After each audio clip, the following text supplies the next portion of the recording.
Hi folks, Josh Wolf with Wolf Vintage Watches here. Welcome to my shop. In this video, I'll be servicing a 1955 Hamilton Pelham. Let's get into it.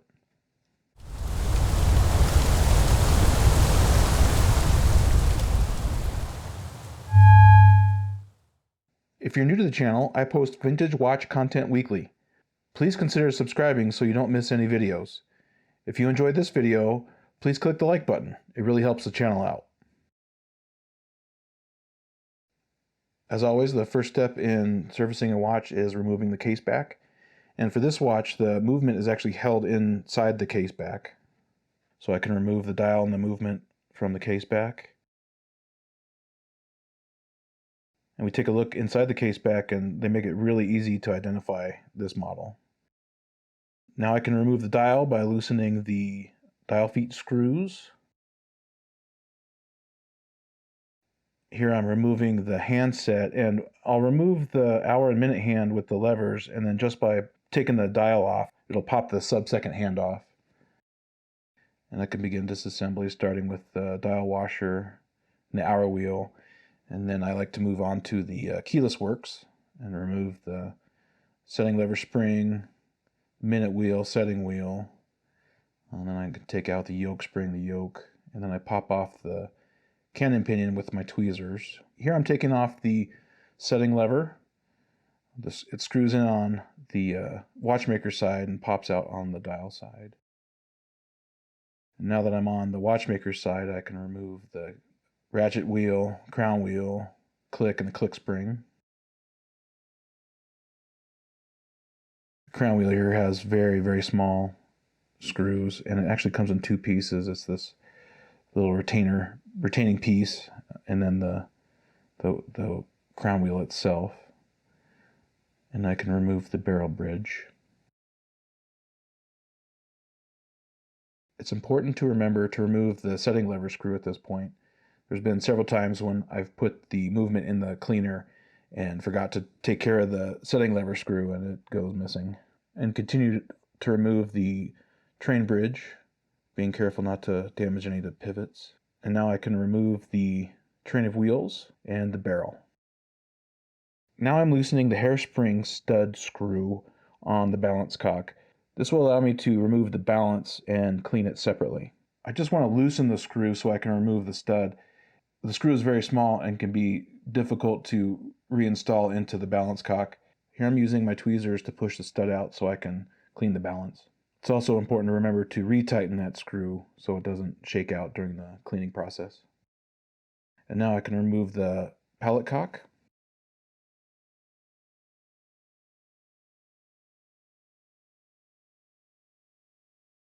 And the pallet fork. This movement has end-stone settings that are screwed into the movement. There are two of these settings on the pillar plate and another on the train bridge. It's relatively easy to unscrew them to get them into the cleaning machine. Reinstalling them is another story altogether, but we'll get to that later.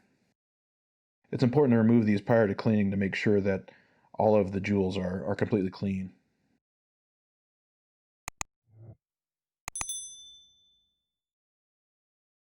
Now I can remove the mainspring. I first start by popping the barrel cap off and gently removing it from the barrel arbor.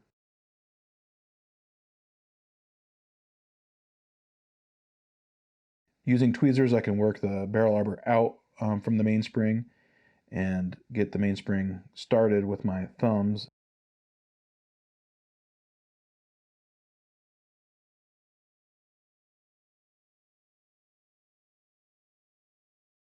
And then magically, I'm done. Now I'm just removing the acrylic crystal. The adhesive has failed up to this point, so it's relatively easy just to kind of pull out, and you can see how gummy and nasty that old glue is, that old adhesive is. And before I put the parts in the cleaner, I like to get most of the large pieces of debris and dirt and schmutz off of the bezel and crystal, just to try to keep the chemicals as clean as possible.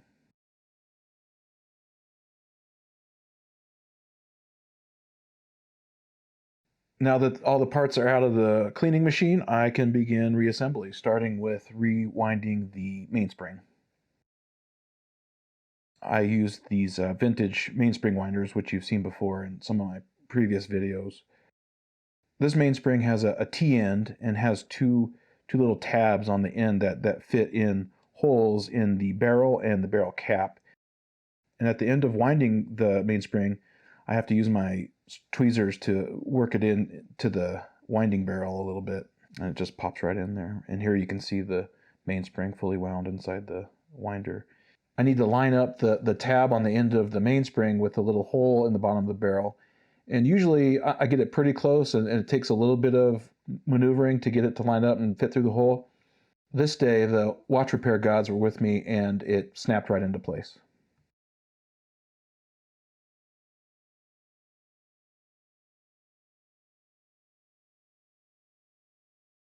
I lubricate the barrel arbor before I install it.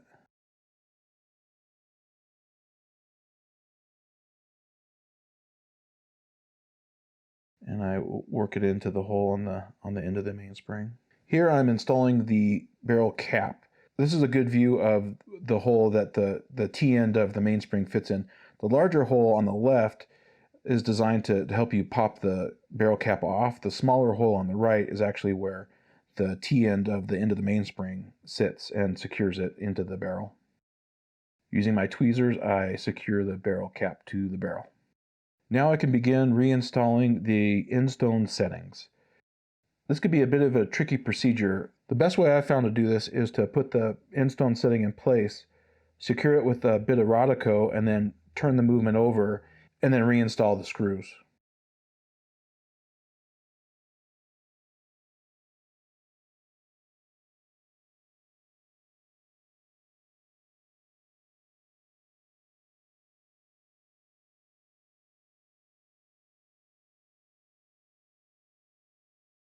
Here I am just turning the movement over and putting these very tiny screws back into place. And obviously it's important not to over tighten these screws since they're so small. It's really easy to strip out the threads or to even snap the head of the screw off. So you just want to get them finger tight. Each of the end-stone settings have different screws. I took a picture of the parts and the screws that go with them before I put them in the cleaning machine. That way when I'm reassembling, I can make sure I use the right screw with the right setting. Now that that's all complete, I can begin reinstalling the train of wheels, beginning with the escape wheel. Because this is a manual wind movement with no added complications with dates or automatic works or anything, it's very straightforward to reassemble. At this point, I like to install the setting lever screw. I can't tell you how many times I've got the bridges all installed, only to realize that I left the screw out. Some calibers, the screw goes through the barrel bridge, others it goes through the train bridge. So now I just put it in before I install any of the bridges. Now I can reinstall the train wheel bridge, making sure it lines up with the 2 or 3 alignment posts as well as all 4 of the pivots from the train wheel.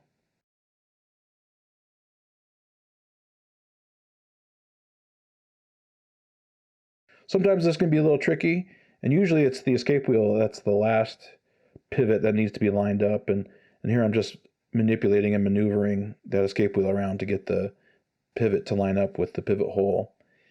And as I do that, I apply light pressure to the train bridge, constantly testing that the train of wheels has free movement, and very gently and gradually pushing the train bridge down into place. This helps prevent snapping any of the pivots.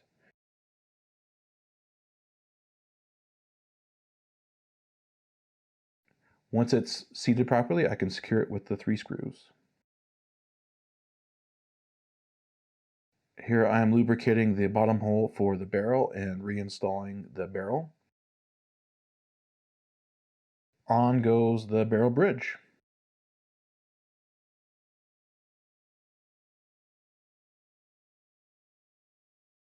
Which is also secured with 3 movement screws. Next is the click spring and the click. The click is what allows the ratchet wheel to actually ratchet.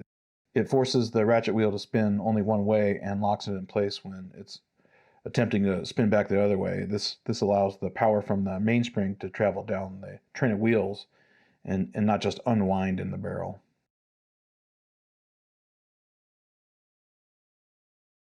On goes the crown wheel, gets a little lubrication on the wheel, and then is held in place with this retaining bracket.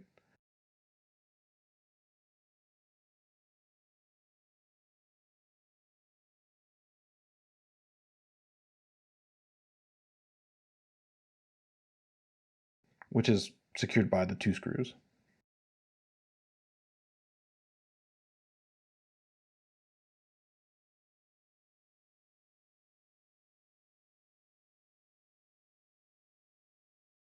The square hole of the ratchet wheel needs to line up with the top of the barrel arbor, as well as the click and the crown wheel. It can sometimes take a little bit of fiddling around to get all of these things to line up. Once that's done, I can put the ratchet wheel screw back in and hold everything steady with a pick. Now the pallet fork goes into place. And then the pallet cock goes on. You'll notice that the pallet cock actually goes underneath the train wheel bridge, and it also has to line up with 2 alignment posts, and of course the jewel needs to line up with the pallet pivot as well. Sometimes it could take a little bit of maneuvering to get everything to line up correctly. Once everything is lined up correctly, you can see the pallet cock just falls right into place.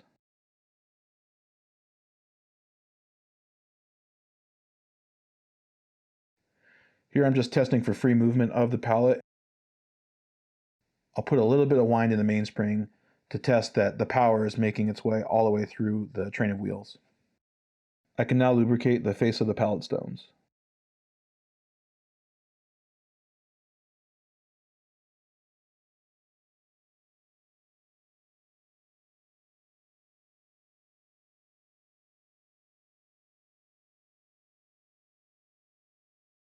A little bit more testing just to make sure everything is working as correctly.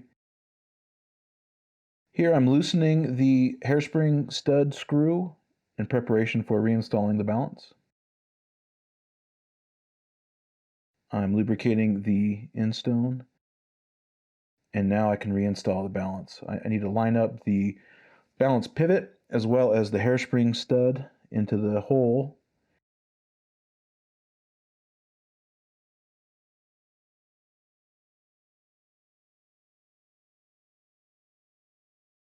And once that's complete, I can pick it up the assembly with my tweezers. Using my smallest screwdriver, I can retighten the hairspring stud screw, securing everything. I work the balance back into the watch, keeping the impulse jewel on the correct side of the pallet fork.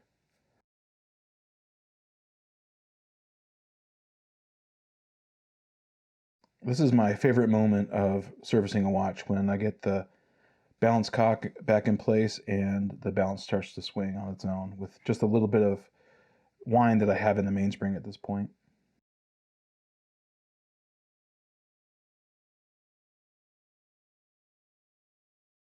Now I can lubricate the training wheels.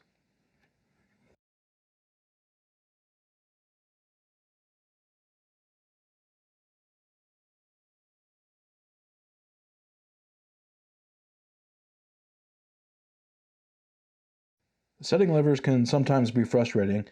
They're installed on the dial side but screwed in from the watchmaker side.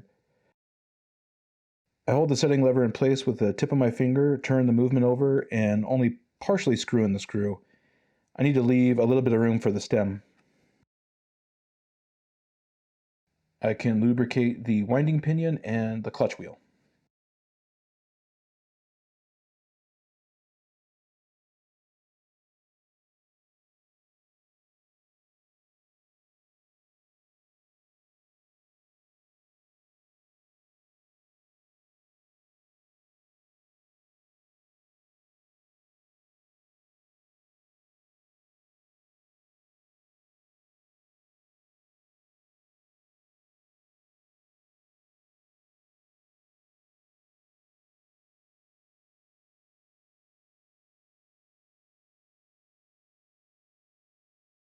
Once the winding pinion and the clutch wheel are installed, I can lubricate the stem and get that installed as well.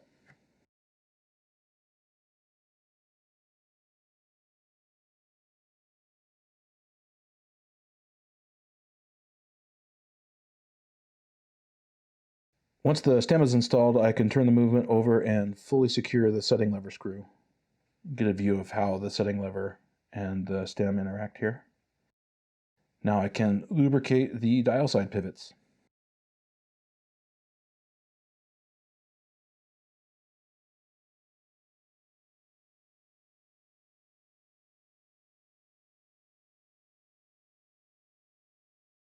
I lubricate wherever the keyless works components touch metal on metal with a heavier grease. This allows for smoother operation as well as cuts down on wear and tear of the individual parts.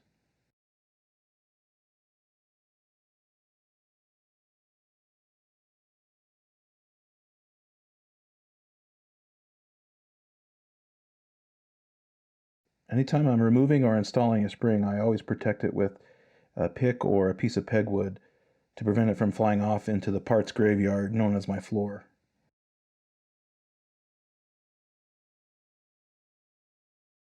Here I'm putting a little bit of grease between the yoke spring and the yoke, and I can lubricate the posts for the canyon pinion, setting wheel, and the minute wheel. On goes the setting wheel.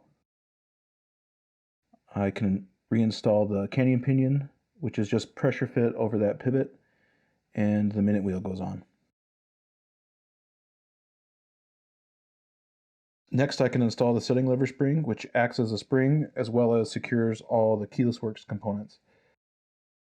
This part is what actually creates the two positions of the crown.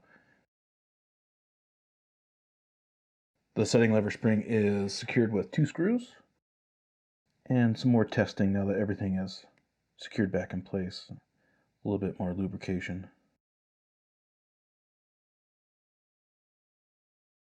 It's important to clean up any over lubrication with a bit of Rodico to prevent the grease from migrating anywhere around the watch where it doesn't belong. I'm testing the time setting function. You can see how the minute wheel interacts with the canyon pinion. On goes the hour wheel, as well as the dial washer.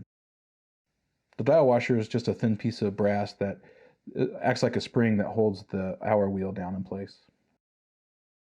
Now I can install the dial. And to secure the dial screws, I turn the whole thing over and use gravity to hold the movement down on top of the dial. Using a small screwdriver, I can tighten up the dial feet screws.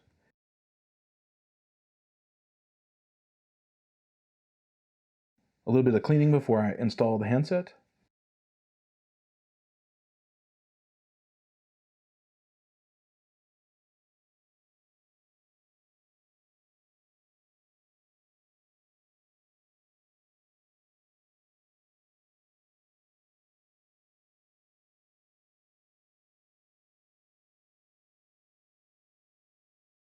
Since this watch has no date, it doesn't matter where I install the hour hand.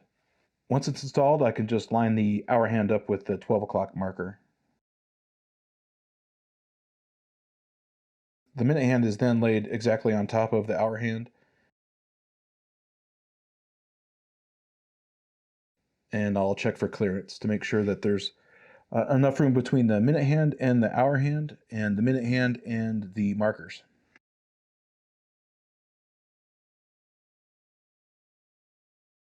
Now I can install the small seconds hand, which is just pressure fit on top of the pivot.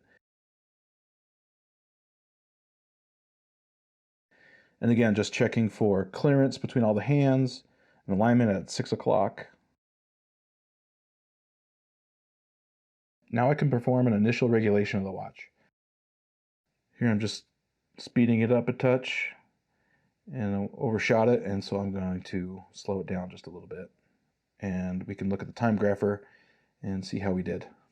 Not bad, plus 2 or 3 seconds a day, excellent amplitude, and below 1 millisecond of beat error. I'm real happy with that. I like to use this GS Hypo cement to install acrylic crystals into watches. This applicator has a very fine tip, and I learned the hard way that you don't need to squeeze the tube at all.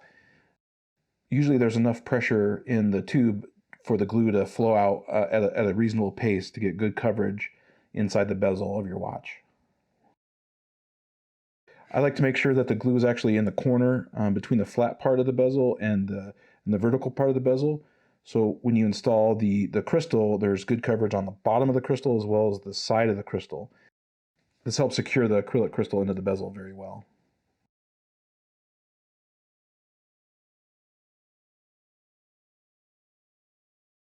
After the glue sets for a few minutes, I can use pegwood to clean up any excess squeeze out. Waiting a few minutes to let the glue set just makes it a little bit easier to clean out with the tip of the pegwood. Now I can install the dial and movement back into the case back.